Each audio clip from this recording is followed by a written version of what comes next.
Doctor فرحت ہاشمی صاحبہ کے مستند بیانات سننے کے لیے ہمارے چینل قرآنک پلس کو سبسکرائب کریں۔ یہاں قرآن و حدیث کی روشنی میں حقیقی رہنمائی اور روحانی ترقی کے خزانے ملیں گے۔ ابھی جڑیں اور دین کو گہرائی سے سمجھیں۔ نحمدہ ونصلی علی رسولہ الکریم، اما بعد فاعوذ باللہ من الشیطان الرجیم، بسم اللہ الرحمن الرحیم، رب اشرح لی صدری ویسر لی امری واحلل عقدۃ من لسانی یفقہوا قولی۔ شہرکم مبارک وتقبل اللہ منا ومنکم صالح الاعمال، ونحمد اللہ علی بلوغ هذا الشہر الکریم، ونسألہ سبحانہ ان یجعلہ خیرا وبرکۃ علینا وعلی عموم المسلمین۔ آپ کا یہ مہینہ بہت برکت والا مہینہ ہے، خیر و بھلائی سے بھرا ہوا مہینہ ہے، جتنی آپ چاہیں سمیٹ لیں۔ اللہ تعالی ہم سے اور آپ سے تمام نیک اعمال قبول فرمائے۔ ہم اللہ تعالیٰ کا شکر ادا کرتے ہیں اس افضل اور کرامت والے معزز مہینے کے آنے اور آ پہنچنے پر، اور ہم اللہ تعالیٰ سے دعا کرتے ہیں کہ اللہ تعالیٰ اس مہینے کو ہمارے لیے اور تمام مسلمانوں کے لیے بالعموم خیر و برکت والا بنا دے، ہر طرح کے شر سے محفوظ رکھے اور ہمیں زیادہ سے زیادہ عبادات کی توفیق عطا فرمائے۔ رمضان خیر و بھلائی کا موسم ہے، اور یہ ہم پر اللہ تعالیٰ کا ایک احسان ہے جس پر ہم اللہ تعالیٰ کے بے حد شکر گزار ہیں، کیونکہ اس مہینے میں انسان کو نیکیوں کا زیادہ موقع ملتا ہے، نیکیوں کی طرف رجحان زیادہ ہوتا ہے، گناہ معاف کر دیے جاتے ہیں، انسان کو زیادہ سے زیادہ خیر کے کام کرنے کی توفیق ہوتی ہے۔ کان رسول اللہ صلی اللہ علیہ وسلم اجود الناس وکان اجود ما یکون فی رمضان حین یلقاہ جبریل۔ رسول اللہ صلی اللہ علیہ وسلم سب لوگوں سے زیادہ سخی دل والے تھے، اور خصوصاً رمضان میں جب آپ کی ملاقات جبریل امین سے ہوتی، یعنی جب آپ ان کے ساتھ قرآن کا دور کرتے تو آپ بہت سخاوت کرتے تھے، اور یہ سخاوت صرف مال کی نہیں بلکہ ہر طرح کی سخاوت، یعنی ہر نیکی کے کام میں کثرت، جتنا آپ رمضان سے پہلے کر رہے تھے اس سے زیادہ۔ ہم میں سے ہر شخص اپنا حساب لے، اپنے آپ کو خود دیکھے، رمضان سے پہلے میں کتنا قرآن پڑھتی تھی، اب رمضان میں مجھے کیا کرنا ہے، رمضان سے پہلے میں کتنے اذکار کرتی تھی، اب رمضان میں کتنا کرنا ہے، رمضان سے پہلے میری نمازوں کی کیفیت کیا تھی، اب رمضان میں کیا ہونی چاہیے۔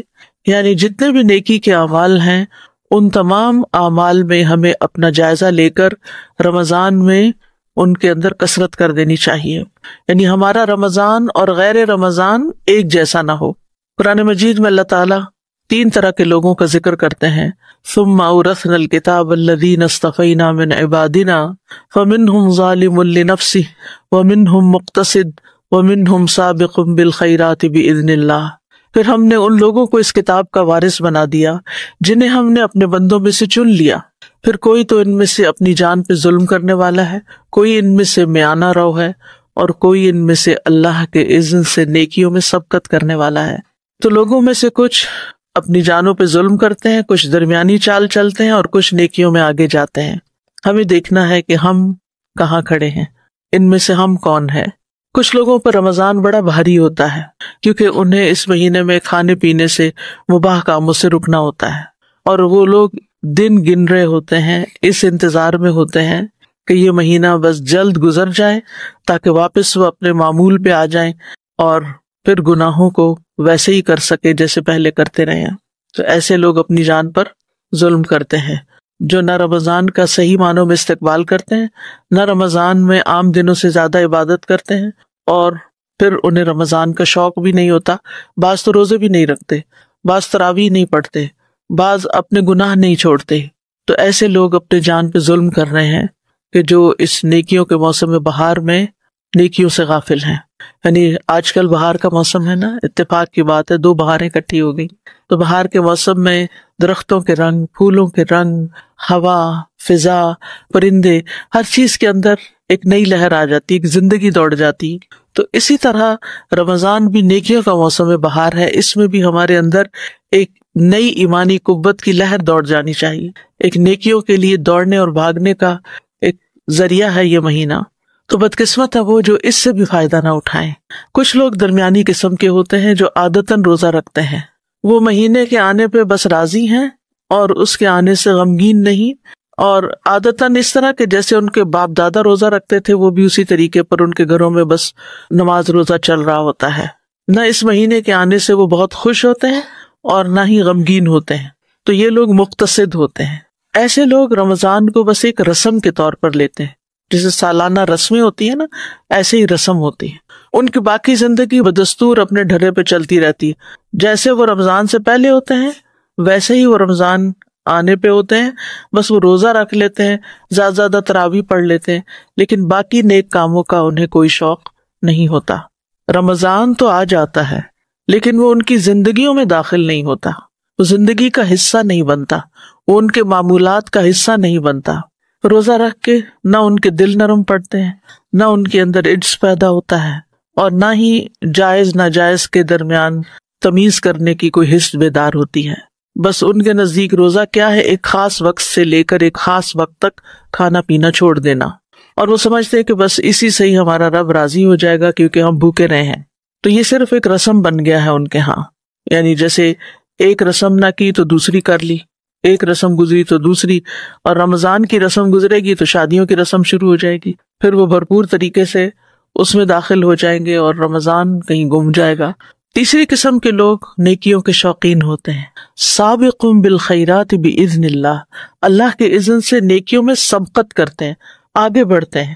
تو ہم نے کیا کرنا ہے، عام دنوں کے مقابلے میں ان دنوں میں نیکیوں میں آگے بڑھنا ہے اور شوق کے ساتھ بڑھنا ہے. یہ وہ لوگ ہیں جو رمضان کے مہینے کے آنے سے پہلے انتظار کرتے ہیں، دن گنتے ہیں کتنے دن رہ گئے ہیں رمضان میں، کب آئے گا رمضان، آج چاند دکھائی دے گا یا کل دے گا، پتہ نہیں آج روزہ بنے گا یا کل بنے گا. اور وہ اس مہینے میں توبہ کی بھی تجدید کرتے ہیں، گناہوں کو بھی چھوڑتے ہیں، اور زیادہ سے زیادہ تقویٰ کے حصول کی کوشش کرتے ہیں، کیونکہ رمضان کا مہینہ ہے ہی اس لیے تاکہ ہم اس میں تقویٰ حاصل کر سکیں.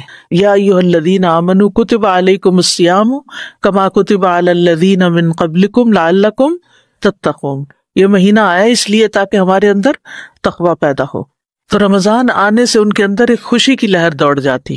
اب جب رات دیر سے رمضان کا پتہ چلا تو پھر کیسی لہر دوڑی، ہم سب اپنا جائزہ لے سکتے ہیں. بالکل ایسے ہی جیسے کسی بچے کے پیدا ہونے کی خوشخبری آتی ہے نا تو آپ کھل اٹھتے ہیں. تو رمضان کا چاند پیدا ہو گیا، کہتے ہیں آج مون برتھ کا ڈے ہے، تو وہ یا اچانک کسی کو کوئی گفٹ ملے، کوئی مال ملے، کوئی خوشخبری ملے، تو ان کو یہ ہوتا ہے کہ چونکہ اس میں نیکیوں کا ثواب کئی گنا زیادہ ہوگا تو وہ خوش ہو جاتے ہیں. تو یاد رکھیے کہ روزہ اللہ سبحانہ تعالیٰ نے اس کی نسبت اپنی طرف کی ہے اور اس کا اجر بھی بہت بڑا بتایا ہے. لہٰذا یہ جو سابقون بالخیرات ہیں اس کے عظیم اجر کی وجہ سے یہ خوش ہوتے ہیں، اور خود بھی خوش ہوتے ہیں اور دوسروں کو بھی اس کی مبارک دیتے ہیں. رسمی مبارک نہیں، اللہ کے واسطے کہیں سے اسٹیکر اٹھا کے سارے کانٹیکٹس پہ اسٹیکر مت بھیجیں. اگر کچھ لکھنا ہے تو اپنے ہاتھ سے تھوڑا سا لکھ دیں، ورنہ سب کے لیے دعا کر دیں، اور جو آپ کی زندگی میں موجود ہیں بس ان کو مبارک دے دیں. کیونکہ یہ ایک ایسا رواج چل نکلا ہے جو بہت زیادہ وقت کے ضیاع کا باعث ہے. نمبر 1، آپ نیکی کا کوئی کام چھوڑیں گے تو تبھی وہ واٹس ایپ پر سارے کانٹیکٹس پر اسٹیکر پوسٹ کرتے جائیں گے. کچھ چھوڑیں گے تو پھر ہی کریں گے نا. تو آپ نے اپنا وقت ضائع کیا. اب میں صبح جب میں نے میسج کھولے تو 110 میسیجز تھے. اب آپ سوچیے میں اپنا لیکچر تیار کروں یا ان میسیجز کو رپلائی کروں، کیونکہ یہ بھی نہیں ہو سکتا کہ آپ میسج پڑھیں اور اس کے بعد پھر اس کو رپلائی نہ کریں. ایک اور دوسری مشکل یہ ہوتی ہے کہ جب لوگ اسٹیکرز اور اس طرح کی چیزیں پوسٹ کر دیتے ہیں تو وہ کھلنے میں بھی دیر لگتی ہے، پہلے انتظار کرنا پڑتا ہے، اور بعض تو ویڈیو کی شکل میں ہوتے ہیں اور بعض ٹک ٹاک کے میسیجز ہوتے ہیں. یعنی اس قدر کوفت ہوتی ہے، اس قدر کہ میری طبیعت خراب ہونے لگتی ہے کہ میرا کتنا قیمتی وقت ضائع ہو رہا ہے. اور اگنور اس لیے نہیں کر سکتے کہ ہو سکتا ہے کسی جینوئن پرسن کا کوئی جینوئن سوال ہو جس کا جواب دے کر میں اس کو کوئی نیکی کما سکتی ہوں. تو اس لیے میرا خیال ہے کہ اس رسم سے بھی ہم سب کو باز آنا چاہیے، اور زیادہ سے زیادہ اگر آپ کسی کو یاد کرنا ہی چاہتے ہیں تو آپ اپنے ہاتھ سے کوئی ایسی بات لکھیں جو اس کے ایمان میں اضافے کا باعث بنے، اس کو کوئی یاد دہانی ہو، اس کے لیے کوئی میسج ہو تاکہ وہ اپنی کوئی اصلاح کر سکے یا اپنے عمل میں اضافہ کر سکے. لیکن رسم نہیں.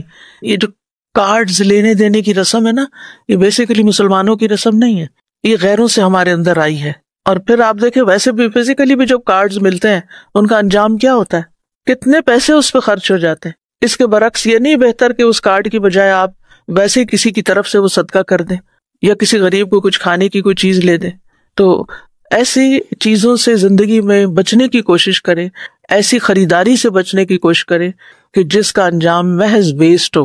یعنی بعض لوگ تو پڑھتے بھی نہیں ہیں اس کو، وہ پڑھ کے گھر میں کتنے آپ رکھ سکتے ہیں اور کتنے سنبھال سکتے ہیں، اور جب آپ سوچیں کہ 100-200 روپے، اب مجھے تو پتہ نہیں، میں تو کبھی خریدا نہیں، اس لیے اگر 200 روپے کا یا 500 روپے کا ایک کارڈ لے کے ایک شخص نے اس پہ عبارت پہلے سے لکھی ہوئی ہے اور آپ نیچے بس صرف اپنے سائن کر دیتے ہیں اور وہ اٹھا کے اس کو آگ میں ڈالتا ہے کہ یہ جلا دوں کیونکہ گھر میں اتنا جنک نہیں اکٹھا کر سکتا، تو یہ کیا ہوا؟ شعور سے کام لیں، عقل سے کام لیں۔ اس کارڈ کا انجام کیا ہوا؟ کیا انجام ہوا؟ آپ نے پیسے ضائع کیے، آپ نے اسراف کیا۔ آپ ایک سٹیکی نوٹ پہ، آپ ایک کاغذ کے اوپر کسی کو کوئی میسج لکھ کے دینا دے دیں، یا واٹس ایپ پہ، اب تو سب کے پاس ہی فون ہوتے ہیں، آپ اس کے اوپر میسج اچھا سا کر دیں، لیکن بیکار میں نہ اپنا وقت ضائع کریں نہ دوسرے کا۔ جب ہماری موت کا وقت ہوگا تو اس وقت ہم کسی کے ایسے میسج پڑھنے پسند کریں گے یا بھیجنے پسند کریں گے، یا صدقہ کرنے کی بجائے ایسے کارڈز اور ایسی فضول چیزیں خریدنے پہ صرف کریں گے؟ آپ کیا چاہیں گے کہ موت کے وقت آپ کے 500 روپے کس کو دیے جائیں؟ کارڈ خریدنے کو دیے جائیں یا کسی غریب کو دیے جائیں؟ کسی غریب کو دیے جائیں۔ تو ہمیں نہیں پتا اگلا لمحہ ہم پہ کیسا آنے والا ہے، تو زندگی کو وائزلی بسر کریں۔ آپ ہو سکتا ہے سوچے کہ بڑی شدت ہے، جذبات بھی تو ہوتے ہیں، محبت تو وہ ہوتی ہے جو آپ اپنے ایکشن سے ظاہر کرتے ہیں، محبت صرف کارڈ خرید کے بھیجنے سے تھوڑی ہوتی ہے۔ تو اس لیے بہت سمجھداری سے زندگی بسر کریں اور اچھے ٹرینڈ سیٹ کریں، اچھے رواج ڈالیں کہ جس سے نیکیوں اور خیر اور بھلائی کی طرف آگے بڑھیں۔ جو سابقون ہوتے ہیں وہ سابقون بالخیرات ہوتے ہیں، خیر اور نیکی اور بھلائی کے کاموں میں آگے بڑھنے والے ہوتے ہیں، تو یہ خود بھی خوش ہوتے ہیں اور دوسروں کو بھی مبارک دیتے ہیں۔ امام ابن رجب کہتے ہیں وہ کیسے خوش نہ ہو جبکہ اس مہینے میں جنت کے دروازے کھول دیے جاتے ہیں اور جہنم کے دروازے بند کر دیے جاتے ہیں اور سرکش شیطان جکڑ دیے جاتے ہیں۔ یعنی کیوں نہ خوش ہو؟ جنت کے دروازے کھلے ہیں، خوش ہونا چاہیے، جنت ہمیں پکار رہی ہے، اس کے لیے تیاری کرنا چاہیے، لیکن تیاری ایسے نہیں ہوگی کہ دنیا کے فضول کاموں میں وقت ضائع کر کے، اور جہنم کے دروازے بند کر دیے جاتے ہیں اور سرکش شیطان جکڑ دیے جاتے ہیں تاکہ وہ ہمیں پریشان نہ کریں۔ تو ہر عقل مند انسان ان خوشخبریوں کی وجہ سے اس مہینے کے آنے پہ خوش ہوتا ہے۔ ایسا ماحول بن جاتا ہے کہ انسان اللہ کی طرف پلٹنا آسان سمجھتا ہے، اور پھر یہ کہ ہر رات اللہ تعالیٰ لوگوں کو جہنم سے آزاد کرتے ہیں، تو ہر رات دعا کرنی چاہیے کہ اللہ میری جان کو آپ جہنم سے آزاد کر دیں، مجھے جہنم سے بچا لیں، اور یہ ہر رات ہوتا ہے۔ اور یہ لوگ اتقا ہیں جو آگ میں کبھی داخل نہیں ہوں گے، جن کو آگ سے آزاد کر دیا جائے گا ایک دفعہ، تو پھر یہ جہنم میں داخل نہیں ہوں گے، کیونکہ کچھ لوگ جنت میں جائیں گے مگر جہنم سے ہو کر۔ تو ہمیں اس مہینے میں زیادہ سے زیادہ وقت توجہ کے ساتھ اپنی عبادت کی طرف گزارنا چاہیے۔ روزہ پچھلی شریعتوں میں بھی رہا ہے اور اللہ سبحانہ تعالیٰ نے قرآن مجید میں اس کا ذکر کیا ہے، اور پھر یہ ہے کہ صفات مختلف رہی ہیں، حج بھی مختلف شریعتوں میں رہا ہے۔ ابراہیم علیہ السلام سے کہا گیا تھا وَأَذِّن فِي النَّاسِ بِالْحَجِّ، اور پھر یہ ہے کہ زکوٰۃ بھی مختلف شریعتوں میں رہی ہے۔ عیسیٰ علیہ السلام نے کہا تھا کہ وَأَوْصَانِي بِالصَّلَاةِ وَالزَّكَاةِ مَا دُمْتُ حَيًّا۔ تو بہرحال اللہ سبحانہ تعالیٰ چاہتا ہے کہ ہم زیادہ زیادہ اس کے قریب آ جائیں، اور اس کے لیے اس نے یہ رمضان کا مہینہ رکھا ہے۔ اگر کوئی بندہ شکر گزار ہے تو اللہ تعالیٰ اس کو عذاب نہیں دینا چاہتا۔ ما یفعل اللہ بعذابکم ان شکرتم وآمنتم وکان اللہ شاکرا علیما۔ اگر ہم نیک کام کرتے رہیں گے تو انشاءاللہ اللہ تعالیٰ کے غضب سے بچ جائیں گے، اور اس کے لیے ضروری ہے کہ ایک طرف نیکیاں کریں اور دوسری طرف اہم ترین چیز جو تقوی والی ہے۔ تقوی کا مطلب ہوتا ہے بچنا۔ کس چیز سے بچنا ہے؟ زبان کے غلط استعمال سے، رویے میں غلط چیزوں سے، کیونکہ نبی صلی اللہ علیہ وسلم نے فرمایا، بخاری کی حدیث ہے، من لم یدع قول الزور والعمل به فلیس للہ حاجۃ فی ان یدع طعامہ وشرابہ۔ جو شخص جھوٹ اور فریب کاری ترک نہ کرے تو اللہ کو اس کی کوئی ضرورت نہیں کہ وہ روزے کے نام سے اپنا کھانا پینا چھوڑ دے۔ تو روزہ صرف کھانا پینا چھوڑنے کا نام نہیں، بلکہ کس چیز کو چھوڑنا ہے؟ جھوٹ اور فریب کاری اور فضول کام، فضول باتیں، لغویات، بے مقصد باتیں۔ اور یاد رکھیے اللہ تعالیٰ کو ہمارے روزوں کی ضرورت نہیں ہے، اللہ تعالیٰ بے نیاز ہے، اللہ تعالیٰ کو ہماری اطاعت کی کوئی ضرورت نہیں، ہم اس کو نہ کوئی فائدہ پہنچا سکتے ہیں اور نہ ہی نقصان پہنچا سکتے ہیں۔ ہماری عبادت سے اس کی بادشاہت میں اضافہ نہیں ہوتا اور ہماری عبادت نہ کرنے سے اس کی بادشاہت میں کوئی کمی نہیں ہوتی۔ یہ تو ہماری زندگی کا مقصد ہے کہ ہم اس کی عبادت کریں۔ وما خلقت الجن والانس الا لیعبدون۔ تو رمضان کیوں آیا ہے؟ تاکہ ہم دن کو روزہ رکھیں، رات کو قیام کریں، اللہ تبارک و تعالیٰ کی کتاب کو پڑھیں، سمجھیں، تاکہ ہم متقین کے درجے تک پہنچ جائیں۔ خاص طور پر رمضان قرآن کا مہینہ ہے۔ شہر رمضان الذی انزل فیہ القرآن۔ امام مالک کے بارے میں آتا ہے جب رمضان داخل ہوتا تو وہ حدیث کی مجلس چھوڑ دیتے تھے، صرف قرآن کی طرف توجہ کرتے تھے۔ امام زہری بھی ایسے ہی کرتے۔ سلف کی اکثریت قرآن کے ساتھ زیادہ وقت گزارتی۔ یہ قرآن کا مہینہ ہے، اس میں زیادہ سے زیادہ قرآن پڑھیں۔ حضرت عمرو بن العاص کے بیٹے عبداللہ بن عمرو جو تھے، ان سے نبی صلی اللہ علیہ وسلم نے فرمایا کہ قرآن کی قرأت 1 ماہ میں مکمل کر لیا کرو، کیونکہ وہ بہت زیادہ پڑھتے تھے۔ انہوں نے کہا اللہ کے رسول میں اس سے زیادہ افضل عمل کی طاقت رکھتا ہوں۔ آپ نے فرمایا 20 دن میں پڑھ لیا کرو۔ انہوں نے عرض کیا اللہ کے نبی میں اس سے بھی زیادہ کی طاقت رکھتا ہوں۔ آپ نے فرمایا ہر 10 دن میں پڑھ لیا کرو۔ ان کا اللہ کے نبی صلی اللہ علیہ وسلم میں اس سے افضل عمل کی طاقت رکھتا ہوں۔ آپ نے فرمایا 7 دن میں پڑھ لیا کرو اور اس سے زیادہ نہ کرو۔ تم پر تمہاری بیوی کا حق ہے، تمہارے مہمانوں کا حق ہے، تم پر تمہارے جسم کا حق ہے۔ وہ کہتے ہیں کہ میں نے اپنے اوپر سختی کی تو مجھ پر سختی کی گئی، اور آپ نے مجھ سے فرمایا تم نہیں جانتے شاید تمہاری عمر طویل ہو، یعنی پھر بڑھاپے میں کیا کرو گے۔ کہتے ہیں کہ میں اسی کی طرف آ گیا جو مجھے رسول اللہ صلی اللہ علیہ وسلم نے بتایا تھا۔ جب میں بوڑھا ہو گیا تو میں نے پسند کیا کہ میں کاش نبی صلی اللہ علیہ وسلم کی رخصت قبول کر لیتا۔ تو اہل علم تو کہتے ہیں کہ سارا سال ہر مہینے قرآن ختم ہونا چاہیے، اور جو ہر مہینے قرآن ختم نہیں کرتا وہ قرآن کو چھوڑے ہوئے حاجر القرآن ہے۔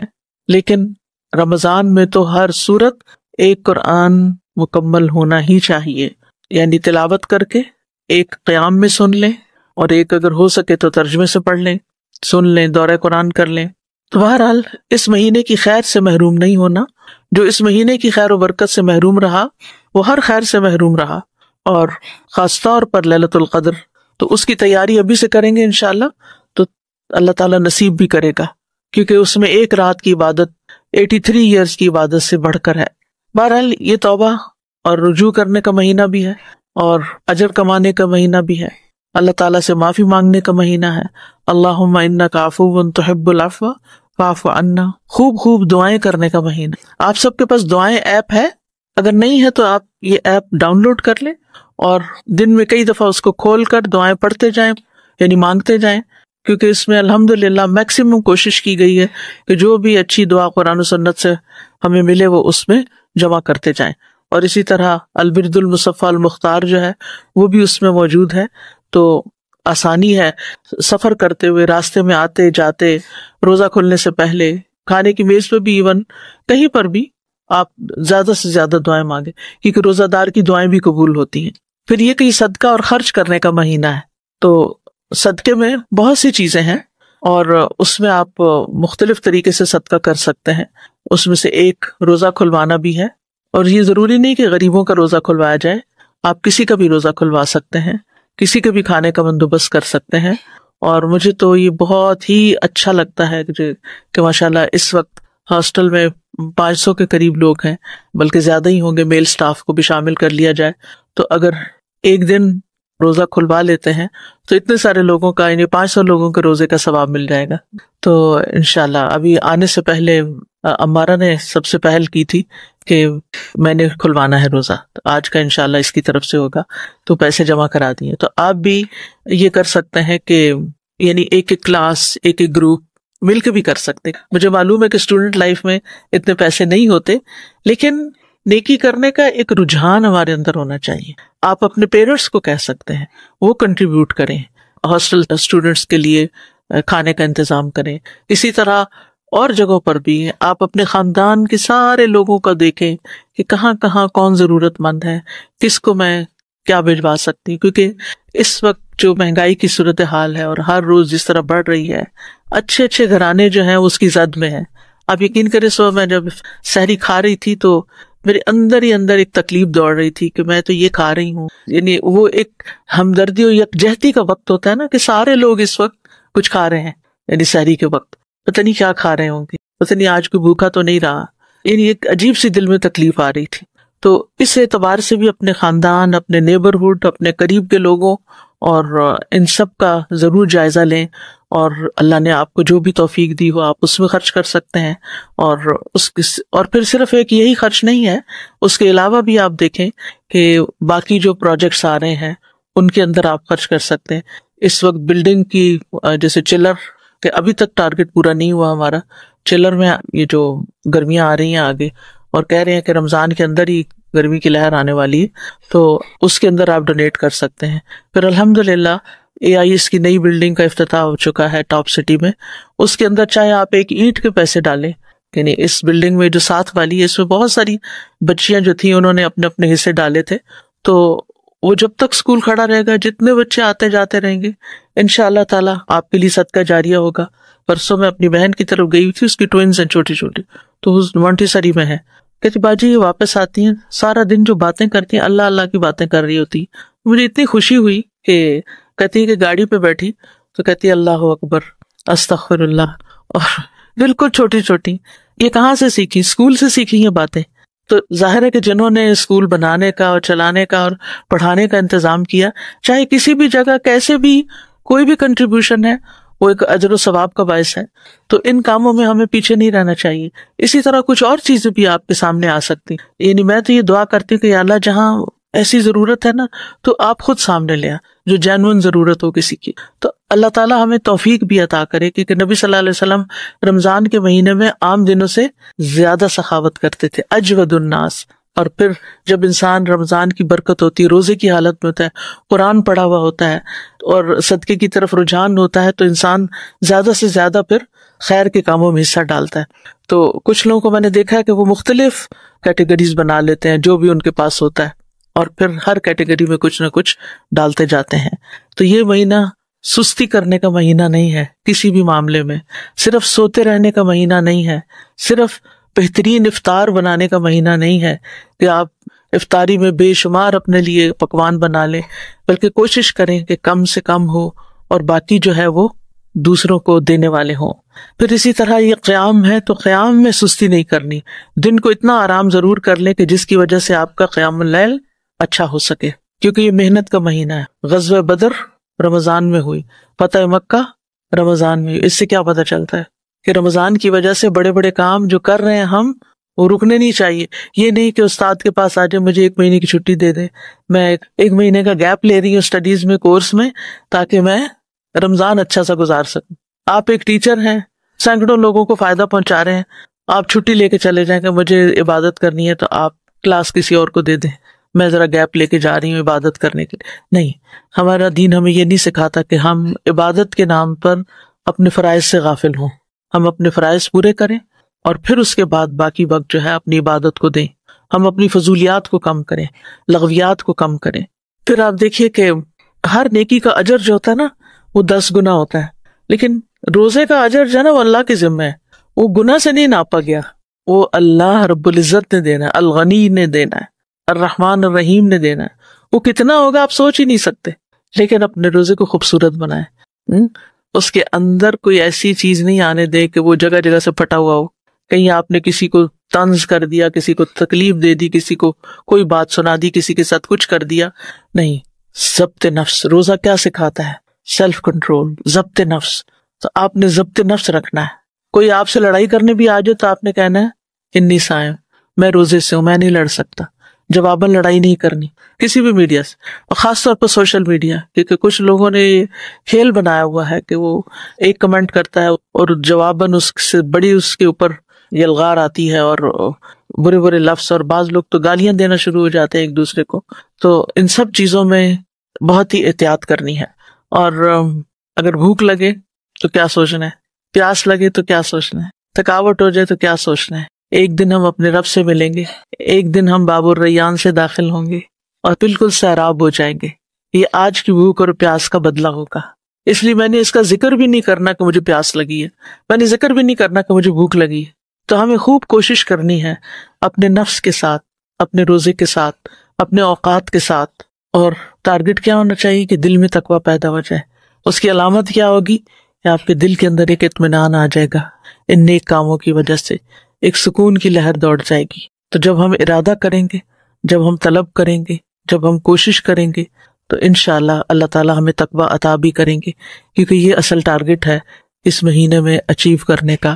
باقی سب تو ذرائع ہیں، چاہے وہ روزہ رکھنا ہے، چاہے وہ قرآن پڑھنا ہے، چاہے وہ ذکر کرنا ہے، چاہے وہ قیام اللیل ہے، چاہے وہ صدقہ خیرات ہے، یہ سارے ٹولز ہیں کچھ اچیو کرنے کے۔ اور وہ اچیومنٹ کیا ہونی چاہیے؟ تقویٰ۔ اور وہ تقویٰ کہاں ہے؟ دل میں۔ اور اپنے دل کو کون پہچانتا ہے؟ ہم خود، کہ اندر جھانک کے دیکھیں وہ پیدا ہو رہا ہے یا نہیں۔ یعنی پورا رمضان آپ نے اپنے اندر جھانکتے رہنا ہے، اپنا حساب کتاب کرتے رہنا ہے، تقویٰ آ رہا ہے یا نہیں۔ اور وہ آئے گا نا تو آپ کی زبان بھی درست ہوگی، آپ کے خیالات بھی درست ہوں گے، اور آپ کے اعمال بھی درست ہوں گے انشاءاللہ۔ اللہ تعالی ہمیں عمل کی توفیق عطا فرمائے، روزے کی، قیام کی، قرات کی، ذکر کی، صدقہ و خیرات کی۔ واللہ اعلم، وصلی اللہ علی نبینا محمد۔